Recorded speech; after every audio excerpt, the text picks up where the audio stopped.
everybody, welcome back. Live at Drew's house, another edition. Let me be the, probably not the first, but let me wish you a happy Thanksgiving out there. Hope you enjoy the day with your family and a good holiday season. And I am joined, as I am pretty much every time around this time of year. We usually try to do this at least once a year with Coach Jim Stehlin, the former legendary coach at Newburyport. How are you there, Coach? What's going on? Fine, thank you, Drew. It's so great. Thank you so much for making some time. I know it's a busy time of year, and it's so great of you to always make some time for us here. We appreciate it. It's always a memorable time for me. Yeah. Thanksgiving means so much to high school football, especially the Newburyport Amesbury game is just something special. You went through a few good ones of those, huh? We had some great ones, yeah. What's the one, when you think back to Thanksgiving Day, is it, does one game jump out at you, or is it more just the routine of just that Thanksgiving buzz? We've had some real good ones, things that, really memorable. The 66 game, which was probably one of the greatest teams we've ever had here over in Amesbury, was memorable. Really, we just celebrated the Wall of Fame, and Ray Hartnett, who was a defensive tackle on the 65 team, that was a very big game, and that was here. Yeah. And it was my first win. I came in 64, and we lost over to a very good Amesbury team over at Amesbury. At 65, we came back, and we won our first game against Amesbury, which was one of our goals that year. That was also the team that won the first Northeast Conference championship. Okay. And Ray was a big part of it. Interesting team. There were 11 Wall of Famers on that team. Oh, wow. There were Ray and Jim Marcus and Ricky Williams from that class. And then from underclassmen, there were 8 underclassmen on it, which a lot of was the great 66 team. Huh. Those teams were, but we've had so many great games with them, close games, and tough games. So it's a rivalry that means a lot to you. Well, the rivalry means a lot because I think it means a lot to all those who competed. Whatever your situation was, whether you considered it a good year or a bad year as far as a won or a loss. The tradition is very important to keep that going. Yeah. It means so much, not only to the present players, but to those who played before, to the families that came before that were so involved in it. And, interesting, as I mentioned in the 65 game, which is our first game, that was home. And that was the largest crowd that I had at a Thanksgiving home game that really? I had coached. Wow. We had, I think it was something like 9,700 paid. Wow, really? Yeah, I think the biggest Thanksgiving Day crowd was, I think back in '53, Wallace Sheridan's great team with Paul Riley and Bob McAniff and a host of others. I think they went over 10,000. Wow, man. The 66 game was over in Amesbury, and I'm not sure what the figures were, but you just couldn't get in the place. Crazy. We were fortunate in '66. We had over 10,000 with Swampscott in the Swampscott game. Yeah. So they were unbelievable crowds, and you really don't get crowds like that anymore. I don't think high school football does anywhere. Yeah. It's impossible. The communities are so much different, right? And there's so many different interests now. To imagine to say, what's the chances of them having 9,700 for this game? It's crazy. Yeah, I mean, it's just the nature of the world, right? Yeah, it's the nature of the world. Yeah. It's all over Massachusetts. The game's still important to the players. It's still important to their families. I would. The communities are different. You know, they don't have the ties they had. You know, in those days, the families could go back to uncles, aunts, grandfathers that played in the game, and you know, because they lived in the community. I think of the players that I met this year when I spoke to him earlier in the year, Danny Sullivan, who was a great halfback on the 65, 66 team. His grandson is on the he's on the Clipper team, and there's a Brennan on that Clipper team. The grandson of probably one of the greatest Newburyport fans of all time, Nettie Brennan, who still attends a game. So I don't think you have as many because of the nature of families now, and the mobility of people, and where they're living now and where they come from. So it's different. You know what, though? It is still, maybe not on that widespread scale, but there is still that, players probably don't even realize how connected some in the community are. Because you talk about how much it means to the players. It also means so much to the cheerleaders and the people that have their routines and work in the snack bar. And I remember my grandfather used to go to the Danvers High games, and I never played football. None of his grandkids ever played. He just had the routine of going and loved it. You know, if you were to talk in those days to some of the present players who were playing in the 60s and 70s, they would tell you that they sold programs at the games because they knew the players who played 10 years before them. You know, a kid could be in second grade and he already was beginning to know players. It was so important in the community, and of course, you didn't have the national, the Patriots as strong as they are, and then things like that. So, but then you look at it. Look at where Eastern College football is. It's in you know, you're lucky if you get you can watch an Ivy League game. You're lucky if there's really a few thousand. Yeah. Right now, one of the hottest teams in I think college teams is Holy Cross. They're having a tremendous year. You know, they may draw something like 10,000 or so, but BC's going through a tough time, and it's difficult to pull visitors.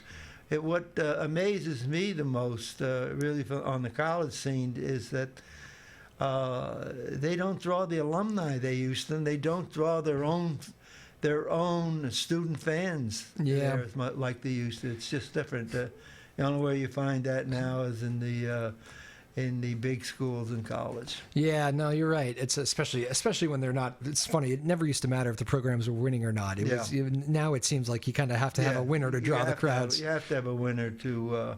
We're so. I think. A lot of that has to do with the influence of professional football and professional sports. That the aspect of winning is so strong that if you're not doing it winning, and if you're not winning championships, it's tough to get people to follow you. Again, former legendary coach here at Newburyport, Jim Stehlin, joining us. We were talking about your record a little bit before you came on. Some of the people in the studio were wondering if you remembered it, and you did a whole lot of winning, certainly.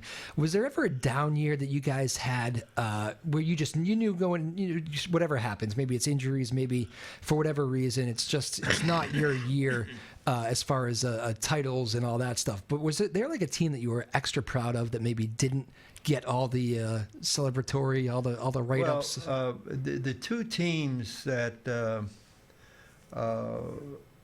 we had the toughest years with were when I first came here, the 64 team. And I always felt bad about that. We started playing well at the end of the season. We played a lot of teams tough. We ended up 1-7-1. Okay. And that was your first year? That was my first year. Okay. And there were some good athletes on that team, but we just couldn't get it together. People like, Mike Doyle, Paul Shepard, Ronnie Fox. And this memory of yours, how do you remember this stuff? That's unbelievable. I can't remember what I had for breakfast today. But anyway, that was a difficult time. And then the next year, as I mentioned, 65, 66, 67, we started winning the championships. And then what happened was right around 69, Triton made their plans to open. And Triton opened in 71. So we just completely lost half of our student body. And we were still in the Northeastern Conference, which was really tough. Yeah. And we ended up playing all sophomores, and we took a couple of beatings. So really after, in the 71, I always admired those kids. They, they especially senior class, they just didn't have enough people. Yeah. We ended up, I think, something like our fourth or fifth quarterback started on Thanksgiving, and it was the second sophomore we were using. Wow. We just didn't do that once our program was going. But something like that was just abnormal. Fortunately, back in 72, we got back to a winning season again. And in 73, we were in the Cape Ann League, and things went real well. When you're rolling out sophomores like that, I mean, they're young adults, but they're kids too. I mean, is it tough to make sure? I mean, you got to be, as a coach, thinking like, we got to make sure these kids don't quit on us. Well, you've got to really take care of them from the standpoint of you realize you're just throwing them in there because you're forced to. We had some tremendous injuries. You know, in 71, one of the greatest players I as far as personal for me was John Bear Courier.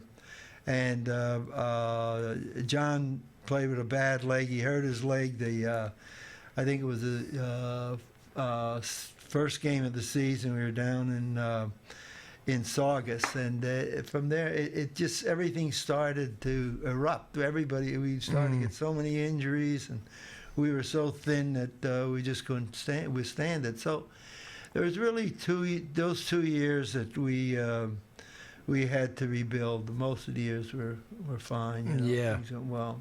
You stay very connected to the program in Newburyport. I know they still have you in to give some pregame speeches or however they do it. Well, I was over prior to the Pentucket game. They have usually have a pizza night. Sure. And they have someone over to speak. So I was over there, and when Coach Smolsky called me, and he said, "I also want you to know that we're going to honor Paul Coleman's memory at this game. You know, we lost who was not only my right hand man in Paul Coleman, but someone who I admired so much." And I went back to Natick when I first started coaching. That's where I found Paul. Yeah. You know, he was playing then.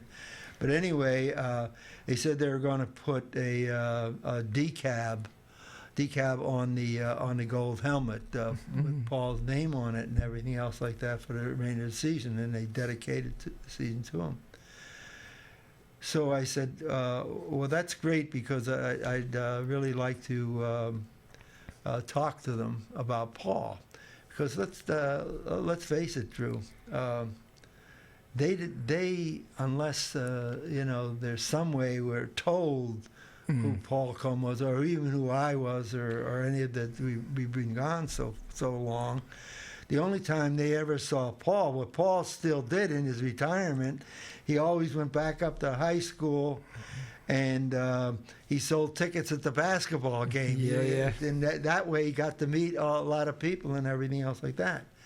And to be honest with you, I wanted them to know who Paul really was, and not just the guy who sold tickets and was so, Paul Coleman was a very unique individual. He served this community so well.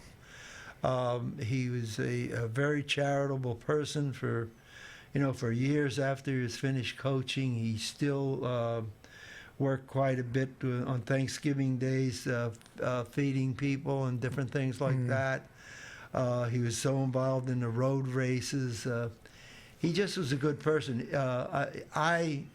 I remember him from what an outstanding athlete he was at Natick. Natick athletics in that time, and they still are. The amount of top performers they had. And when I came there, Paul was a junior. He was a big defensive tackle.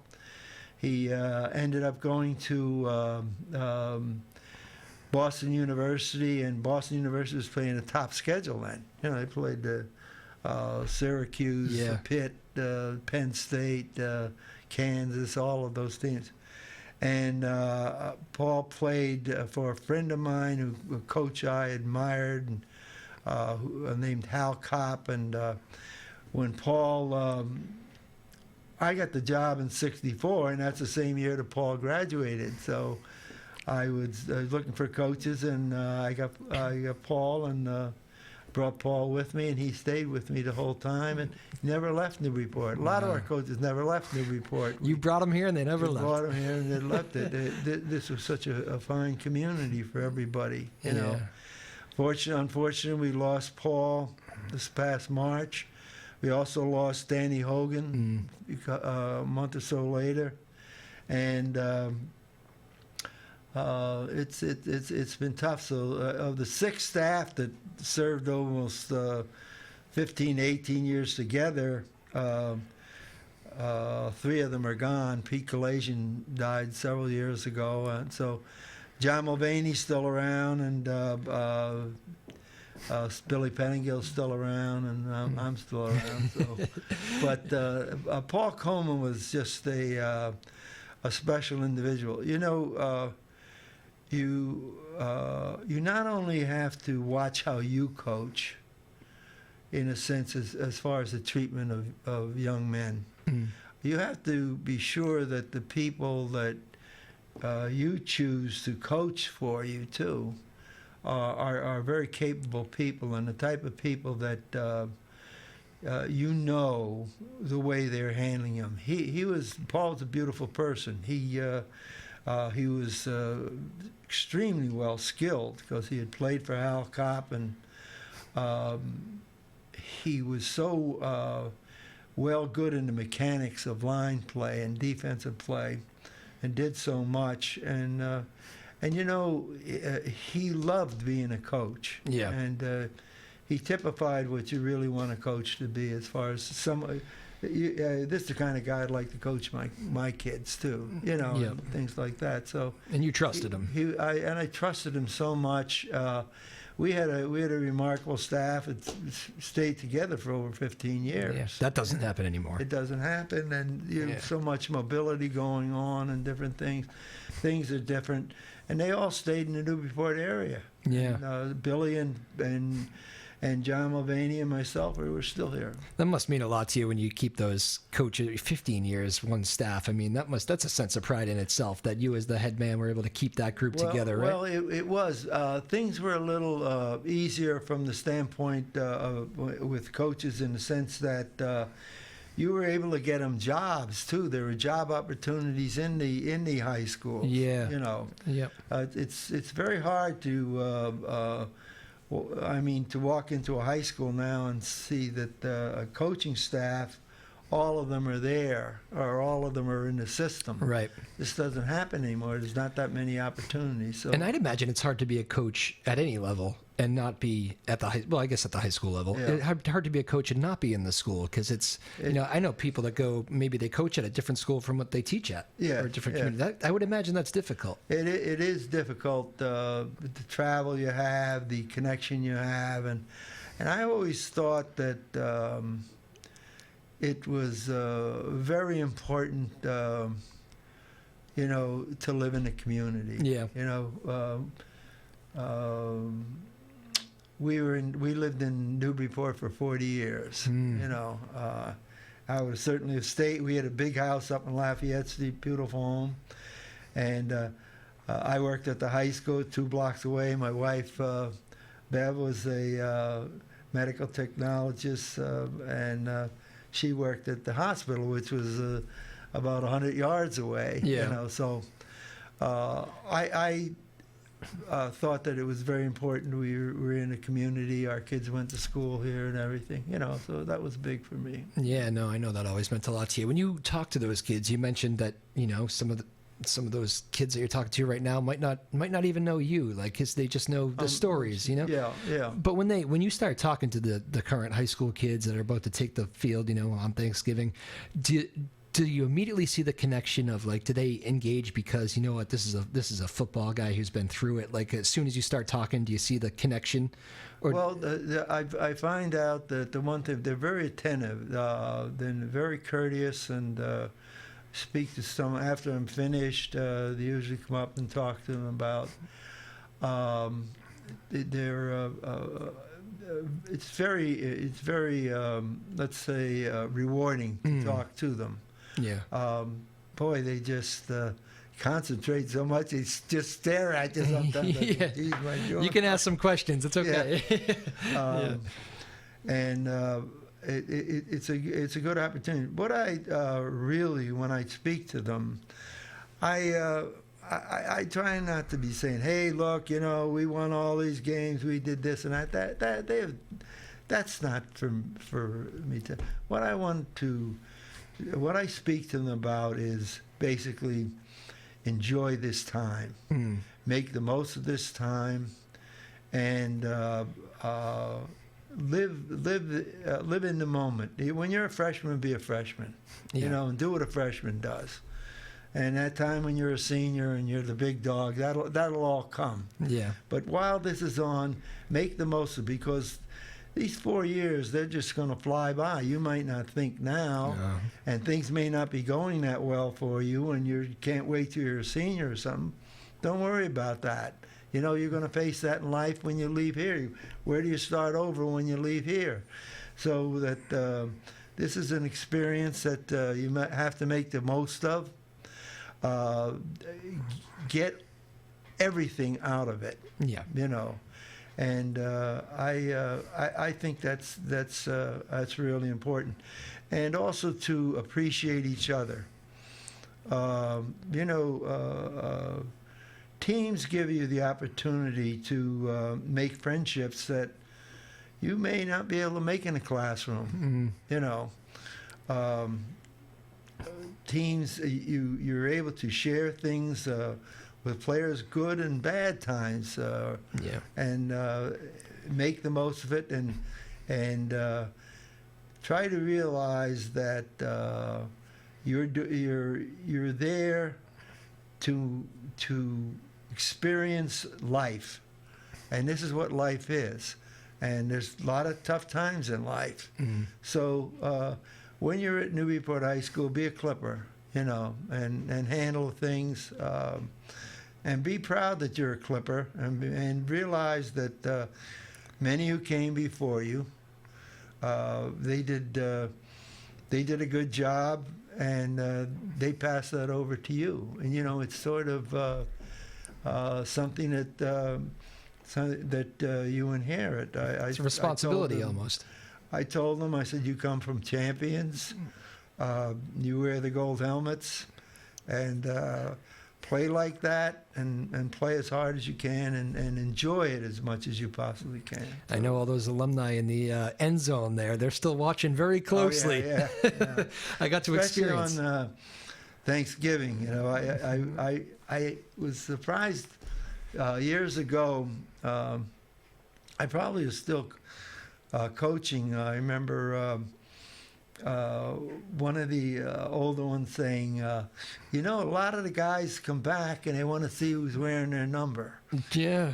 Things like that. So it's kind of a weird thing, but yeah. And your best chances of people coming back are Thanksgiving. Yeah.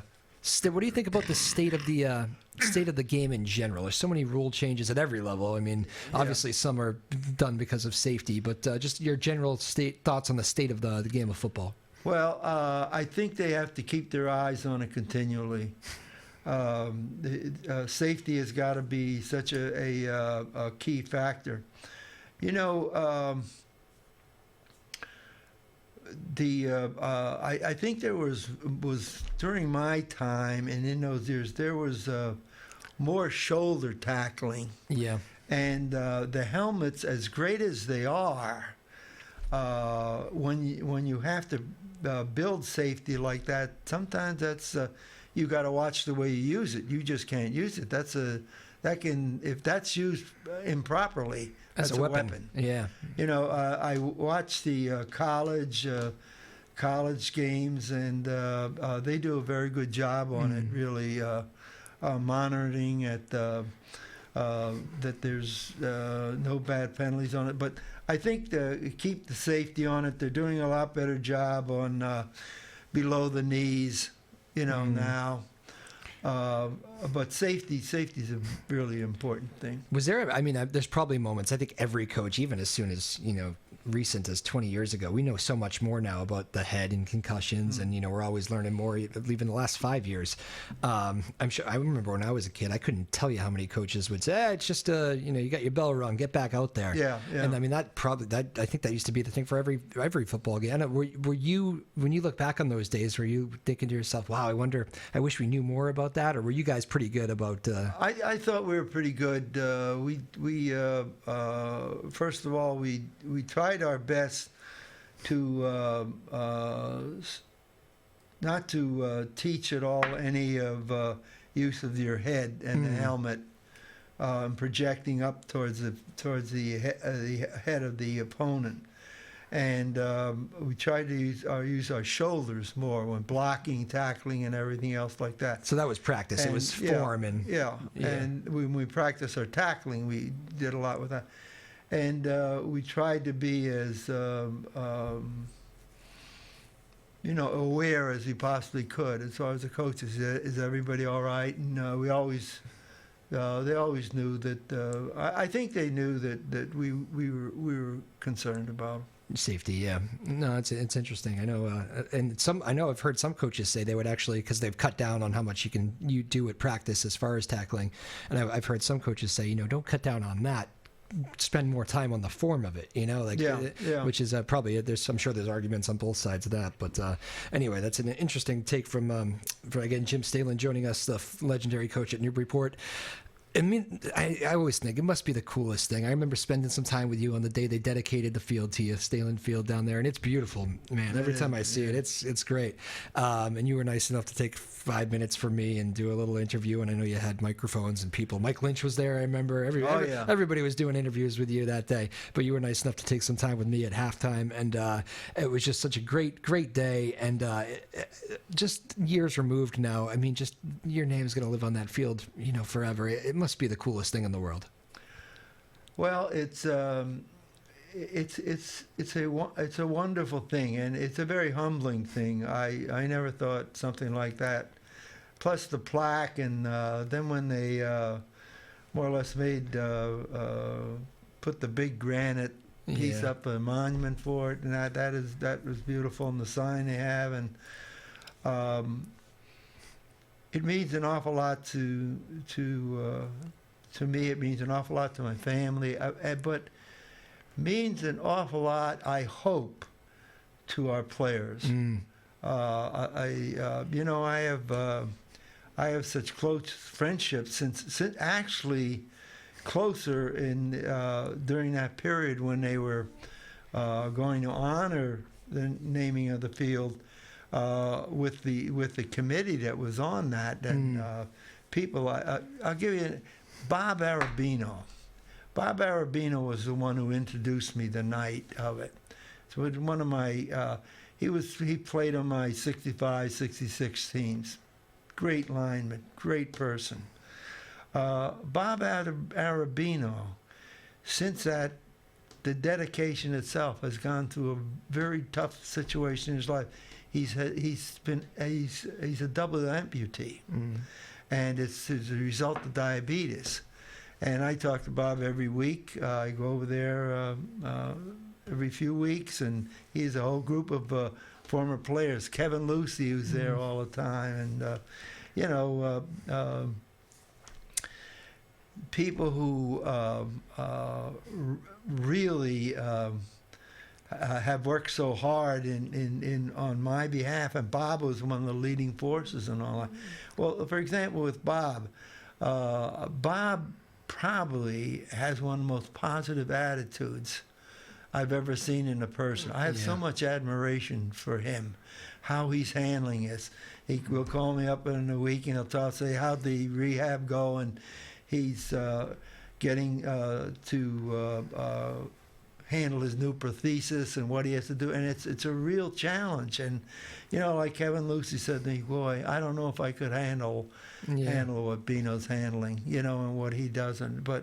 And the people, all his friends, you know, they have a group of that meet just about 3 or 4 times a week over at Bino's place. Kevin Colby went to school about that time, was a great Newburyporter, and Paul, a great friend of Bino's from baseball days, is one of Paul Walton, who was one of Amesbury's greatest baseball pitchers ever. You know, Paul's over there all the time, and I go over there, and it's a great just to talk to all of them. We talk all about Newburyport things, but people like Bino, to me, and it means an awful lot to Bino, and I know, and all that. That team around the 65 and 66, 67, they were so instrumental in having that name, you know, and a committee that worked on it. You know, people like Eddie O'Barra, Pat Ladd, Charlie Cullen, and them, all those people who did so much work. I really appreciate that so much. And it's been just such an honor, you know. You know, as a guy who did not grow up here, me, you know, Danvers is my hometown, but I call this my adopted city now. You know, but I've been here for so long. But when I see you talk, so you go out of your way so often to glowingly talk about your former players and players that you loved, and it's easy to see why they come back and smile when they look and see your name up there, because it's just I don't know, it was a great thing you guys built. And well, I want that to mean something to them, because, you know, I told them so many times, you know, in those days, coaching was tough, boy. You better produce, you know. And I wouldn't be around if it wasn't for them. You know, they were the ones that we did it and put this all together, and we made it a memorable thing. Well, James Stehlin, thank you again for taking time. I wish you and your family a happy Thanksgiving. I know it's a fun time. I hope everybody's doing well. How are you feeling? You look great. You feeling good? I feel pretty good. You know, my wife, you know, I'm married for 62 years. 62 years. Good for you, man. My wife, Beverly. The greatest thing ever happened to me. I'm 6. How do you get to 62? I don't know. It takes too long. But she's been so great for me, our family, and we raised 3 kids in Newburyport, Kevin, Kelly, Carr, and it's been such a wonderful time for me. Newburyport will always mean so much to me, you know. And but Bev's the one. She keeps me going. Her direction over the years, and just her being with me has been so great. Coach's wife is not an easy job. Yeah, it isn't. And she was the #1 fan, I'll tell you. Yeah. You know, and we had you know, our house was filled all the time. You know, with the players, people, fans, and everything. So. Great experience. Great experience indeed. What's these kids are about to take the field for Thanksgiving Day, and obviously it's a huge day on the football calendar. It's a huge day on Newburyport's calendar, a huge day on so many communities' calendar here in this state. And I just wonder, what would you tell those kids that are getting ready to take the field on Thanksgiving Day if you had to tell them to keep one thing in mind? Well, the one thing in mind, I would play with a big heart. This is your time to shine, and you're going out in front of probably the biggest crowd you had all year, you know, and try to remember all those people who came before you. This game meant so much to them. Play your heart out. Play with class and pride and respect for your opponents. It's a great opportunity. You may never ever be be in front of this many people in your life again. Too cool. So. Very cool. Well, Coach Stehlin, thank you so much again for taking time. Happy Thanksgiving, and enjoy it. Were you traveling? No, we're at home. You're home? Know. All We'll right. have some of the family over and just Awesome. always look forward to Thanksgiving. I always look forward to seeing you around Thanksgiving here in our studios. Thank you so much for doing it, Coach. Okay, do. All right, Good to be here. Jim Stehlin. Hope you all enjoyed that. Good luck to the Clippers. Good luck to your family get-togethers and all that stuff. Hope you're all having a good Thanksgiving. My name is Drew Moholland, live at Drew's House, Joppa Afternoon Drive. Sarah Hayden, Ryan Rothberg, Sarah Blackstone, our small but mighty team here in Newburyport, bringing the show. Again, we wish you all a happy Thanksgiving. My name is Drew Moholland, live at Drew's House. We'll see you next time, all right?